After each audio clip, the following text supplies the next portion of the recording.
We're back with Sandy Szedlak and continuing with the story of the senior center. Yes, Sandy, I see in an article that was in, I believe, the Cape Codder in October of 2nd of 1986, that the Citizens Group donated $7,500 to furnish the senior center. Can you tell us about that? They were dissolving and had this money in their treasury and wanted to give the donation, and so they provided the furnishings in the living room. And there is a plaque there honoring that. There ended up being a second phase of the money, which Wally Ruckert, who had been a long-time selectman in the town, headed up and tried to get all kinds of people. I mean, we would do door-to-door solicitations, little get-togethers, teas, all of that kind of thing. He did hold the first fundraising push in the unfinished building so that people could see how much more needed to be done. And, kind of an open house of what was going on. And very successful in bringing in all the balance, which probably was 125,000 maybe, was still needed, something like that, that he was able to raise in there. Because there was so much involvement in seniors, and the seniors attend all the town meetings, right? That it didn't matter whether the finance committee approved what I was asking for or not. We always were able to get it. We had then gotten an outreach worker, Cecile Carpenter, I don't know. She came on as part-time. We had Vera Matusik eventually come on part-time outreach. And then we were increasing the day center staff as well. So I think I had maybe 7 to 9 employees. Wow. Okay. Wow. All of That's more than now. We only have 5. absolutely. I mean, it's Town employees. yeah. These were town employees. Yeah. Right. Yeah. So Sandy, during this time, I understand you also took on being the treasurer for the Friends Group. Oh, yeah, I did. Yeah.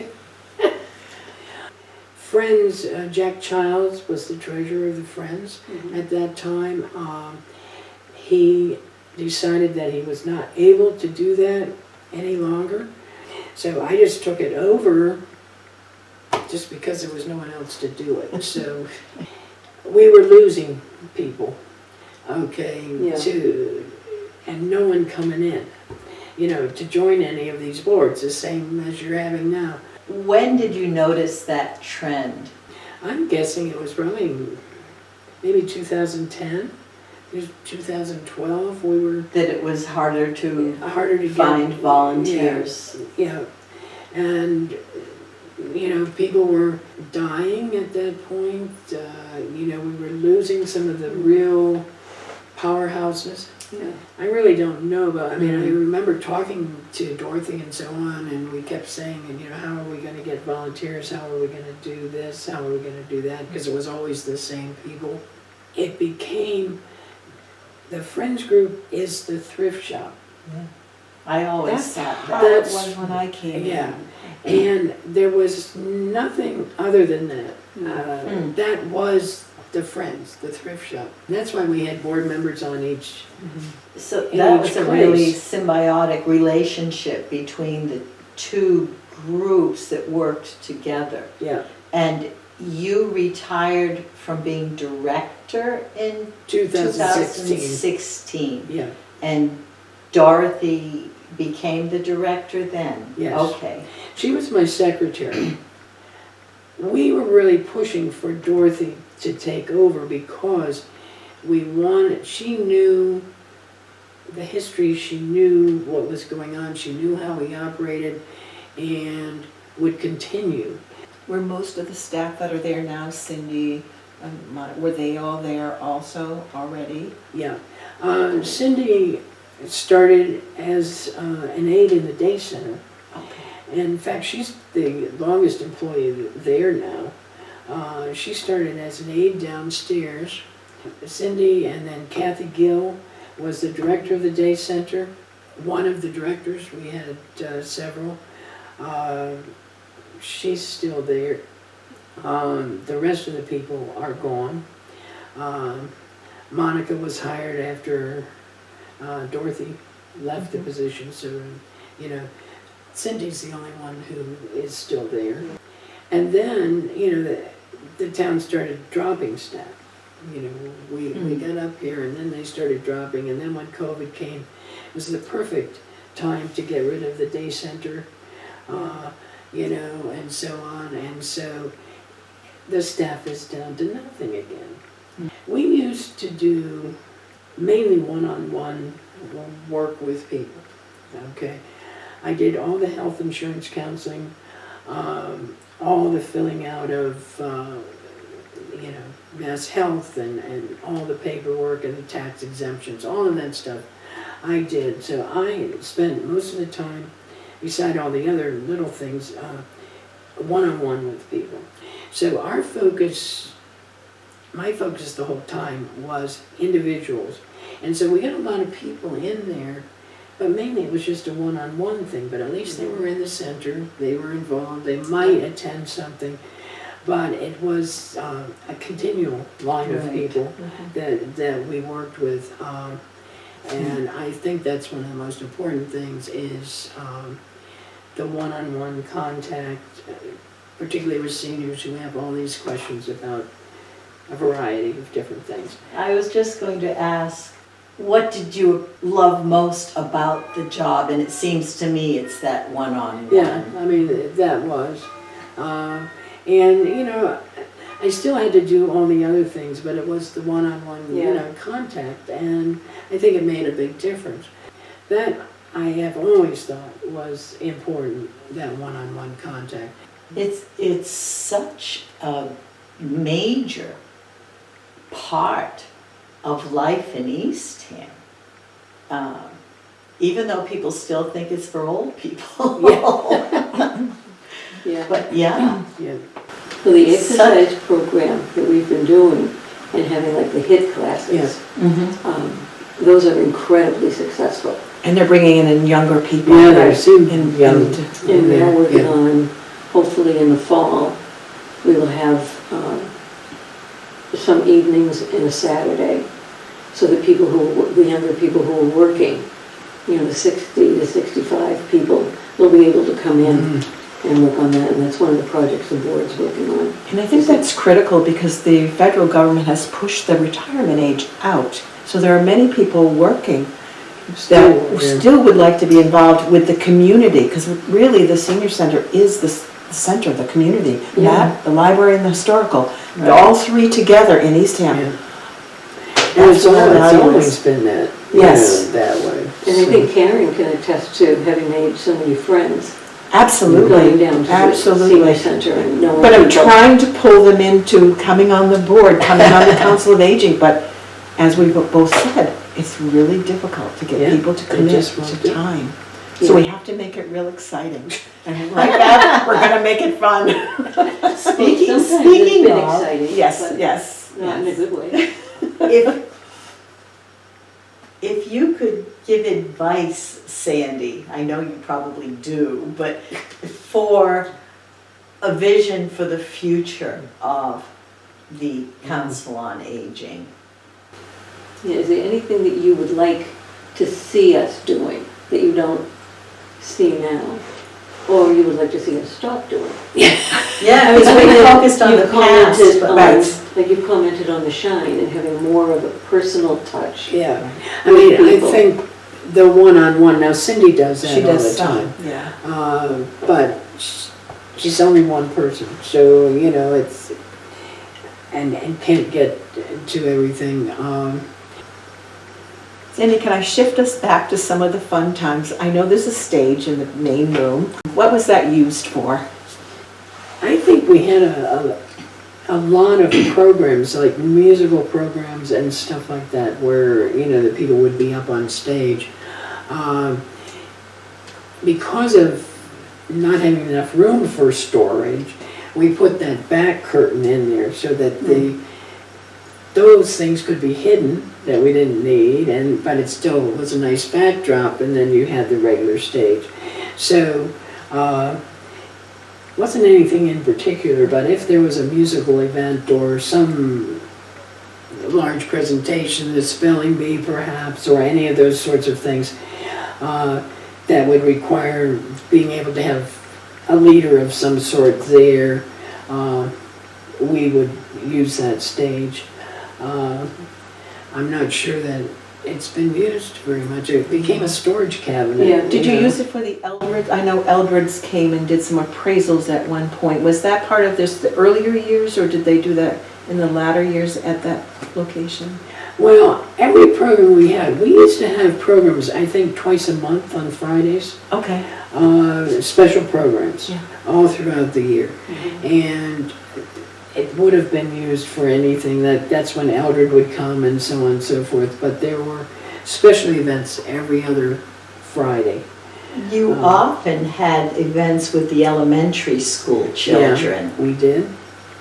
And the spelling bee we had with them. And musical programs. The Christmas with them. program with them. The high school choirs used to come and perform. Any number of things, you know, it just went on and on. But I mean, we did have regularly scheduled stuff, you know, throughout the year. Almost every major activity went on in that hall, whether which it still does. Yeah. We didn't have the huge number of exercise classes that you have now, but exercise, the lunch programs, any special programs, everything, the health fair, everything went on in that room. You know, so. It's a really good space. Yeah, and Jack Grant, who's now deceased, put that flooring in 1987. That's the original floor, and when he'd come in, he was just absolutely amazed every time he came in that it was still looking good. Yeah. You know, It's still good. They and polish it up and clean it. I know. I mean, he was very proud that he had put that in, but he had a business there at Main Street Mercantile. Anyway, that's where he was, and I don't know, he did all the carpeting all of the flooring in both places, although the downstairs has been redone. Yeah. So what do you see for this senior center for the next 5 years or so? I think that was what Marca was asking. Yeah, I mean, I really don't know because I haven't been there now for, you know, taking part in the kinds of things. And the things that are going on now are not the kinds of things that we did during my term. I mean, so it's hard for me to say of what people want. See, Windows 95 came in 1995. Yeah. We started a computer center, and I myself and 2 or 3 other people taught classes every day of the week on Windows 95, on Quicken, on all this stuff, and it was just constant year-round is computer classes. So yeah, now it's how do I use my smartphone, or how do I get on my chart, stuff like that. So I don't know now what people are into. Well, it's clear to us there's a real need for technology to continue because seniors do need access to technology, and we do have someone on board now who can go to their home, help them with their TV, so they can zoom into the senior center and attend hybrid classes, hybrid programming. All of that's... It's all brand new. It's all new, Yeah. It's exciting, actually. Yeah. To think you can bring the world into anyone's home, really. Yeah. If they are willing to not continue to use their flip phone, right? Yeah, some people enjoy their flip phones. Yeah, they love the flip phone, so I don't really know the answer to your question because it's changed so much, particularly in the technology. And I mean, now you're going to have to get into all the AI stuff and all kinds of, that's all kinds of fraught with different things. So I mean, Right. but that's going to be coming down the line. Yeah, there's somebody coming in, what, once a month? Once a month they're doing an AI Oh, talk. are they? Yes, Yeah. yes. Mhm. And are there a lot of people coming? I don't know. I didn't, I haven't wasn't able been to to one attend of the one, my husband went to Yeah. the first one. There's only been one so far, and I haven't. Yeah, the And second you one's have not. Alex and the high school Right, Alex will be leaving us, young but, men, yes, that yeah, have been coming in. right. Yeah, he's been wonderful. But the other thing the center has had to do, Sandy, we've had to outreach to other places, so there are classes now, exercise classes being held at the library.